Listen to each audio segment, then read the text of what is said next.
Would you press the big red button I asked in an earlier video, and then produce the complicated answer? With the stroke of genius I thought of separating the cases with and without permission, which showed up to be a mistake because of the wording. As Wacky pointed out, permission can only be given by moral agents, so what about moral patients, those who cannot make rational decisions? And what about non-human animals, artesias? Do I exclude them from my considerations? I had to return to my original sketch. In it, I do say that the big red button ends suffering by instantaneously ending human or sentient or all life, which makes my permission talk silly, so back to the drawing board. The question then is, would you press the big red button to end suffering? This should make the motivation clearer. Followed by a rephrasing of the distinction in terms of being or not being against someone's or something's will. Which brings into the frame moral patients, human and non-human, and Tejas and I can talk about including animals on a different level. Do they have a will? How do we know what it is? I'm sure we can work something out. In theory, all my other original steps could follow, only that autonomy is the odd one out with the new wording, too Immanuel Kantian, too moral agent related.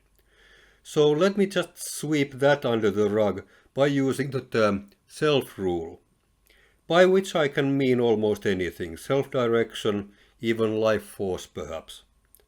But the rest of my anti-natalism characterizations still follow, and this I will show by addressing two criticisms to my earlier attempt, namely murder and irreversibility. Murder was suggested by Wacky early on, and although he didn't insist on it, it's a useful consideration. Especially if we go against someone's will, questions will be raised. Murder, though, is standardly defined as the unlawful killing of another without justification or valid excuse, and that gives us some leeway. Looking for justifications, compassion could be a contender. And not going against anyone's will might count as a valid excuse. In either case, the verdict could be not necessarily guilty. Be that as it may, another challenge comes from Sergei, and it is an argument involving irreversible decisions. Sergei took issue with my claim concerning people who won't press the button even with everyone's permission. I said that they tend to be pro-life and pro-natal.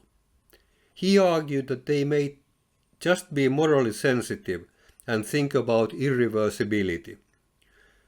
We should not do anything that cannot be reversed, undone later. Pressing the big red button cannot be reversed, so we shouldn't do it.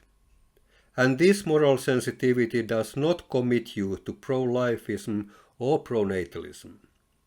Which gave me a pause. Would moral sensitivity commit you to pro-natalism? Well, I still think it would, but I need another thought experiment to show why. Now, to remove suffering, morally sensitive beings decide not to press the big red button, because the ensuing demise of their species couldn't be undone. But stop reproducing, because while contributing to the removal of suffering, this decision can be reversed later.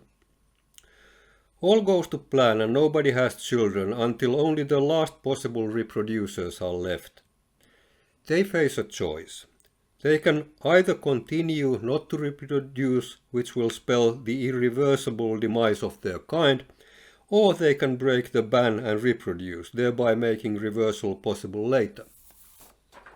As the morally sensitive beings that they are, they choose reproduction, thereby revealing their dormant pronatalism. So, while I think that Sergei is right about being for life, his morally sensitive ones don't have to be that.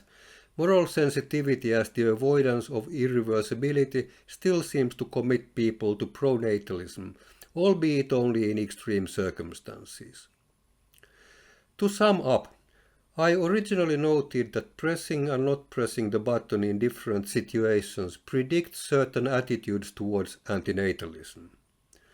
To use Wacky's definition from our conversation, antinatalism is the ethical view that bringing sentient beings into existence is morally wrong. I still think that an enthusiastic yes to pressing the button, whatever others think, signals a very strong opposition to all reproduction, human, non-human, organic, machine, whatever.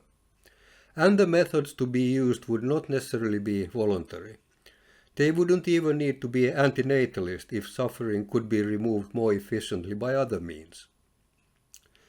And I still think that not pressing the button against the will of others translates at most into a liberal antinatalism that allows rational persuasion but not coercion in reproductive matters. If a person combines that with an, in theory, willingness to press the button when it's against no one's will, then the result, I think, is the kind of consistent antinatalism that doesn't falter at the sight of extinction, human or otherwise. No regrets. Good night. Then, in the last category, we have those who adamantly refuse to press the button, although it would not be against anyone's will. Note that it would not be against their own will either. If it were, we'd end up in the liberal camp. So these would have to be people who have moral objections that override their own volition. The category is quite feasible. I have no conceptual complaints. Morally sensitive people in Sergei's sense would belong there, maybe others as well.